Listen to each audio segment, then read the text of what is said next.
উকিল বাবু, আমি ঠিকই বলছি।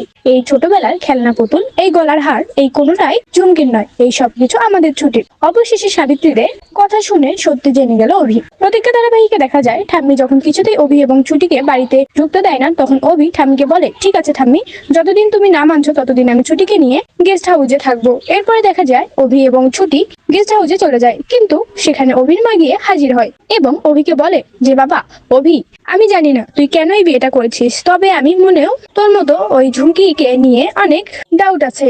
আমার মন মানতে চাইছে না যে ওই মেয়েটা পরি সেটা। তবে আজ যখনই তুই ভালোবেসে ছুটিকে বিয়ে করেছিস, তখন আমি ওকে পুত্রবধূ হিসেবে বরণ করে নেব, আর সেটা এই গেস্ট হাউসেই করব। এই বলে অভির মা বরণ করে নেয় এবং অভির মা অভিকে বলে যে কাল বৌভাতের অনুষ্ঠান হবে, আমি কোনো অনিয়ম হতে দেব না, আমার ছেলের অমঙ্গল আমি হতে দেব না। অভির মা বাইরে মা ছুটিকে বলে, তুমি আশ্রয় বাড়িতে সবাইকে বলো, সব বাচ্চা কাচ্চাদেরও বলো, সবাইকে কালকে আসতে বলো।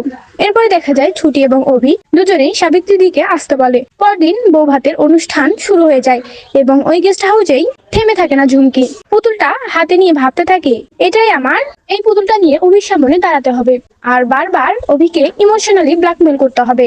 আমি যে পড়ি সেটা অভির সামনে আমাকে তুলে ধরতে হবে, যাতে অভিকে ছুটির কাছে টেনে না নেয়, ছুটিকে না মেনে এবং ছুটিকে অভি বের করে দেয়। বৌভাতের এই অনুষ্ঠানে ঝুমকিও চলে আসে পুতুল হাতে নিয়ে এবং অভিকে এসে বলতে থাকে যে, অভি তুমি কি সব ভুলে গেছো? দেখো অভি, পুতুলটা দেখতে পাচ্ছ?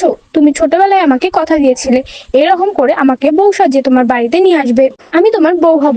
আজ তুমি কথা রাখলে না অভি, তুমি কিনা এই মেয়েটিকে বিয়ে করে আনলে, তোমার পরিবারকে তুমি এভাবে ভুলে গেলে। ঝুমকির হাতের ওই পুতুলটা অবাক হয়ে দেখে ছুটিও দেখতে থাকে। অন্যদিকে অভিও ভাবে পরীর কথা, ছোটবেলায় পরীর কথা। ঠিক তখনই সেখানে সাবিত্রী দি এসে দাঁড়ায় এবং আশ্রয় বাড়ির বেশ কিছু বাচ্চা কাচ্চাও আসে। সাবিত্রী দি ঝুমকির হাতে পুতুলটা দেখে চমকে যায় এবং ভাবতে থাকে, এই পুতুলটা ঝুমকির হাতে কেন? এই পুতুলটা তো ছুটির ছিল, ছোটবেলায় এই পুতুলটা হাতে করে ছুটি আশ্রয় বাড়িতে এসেছিল।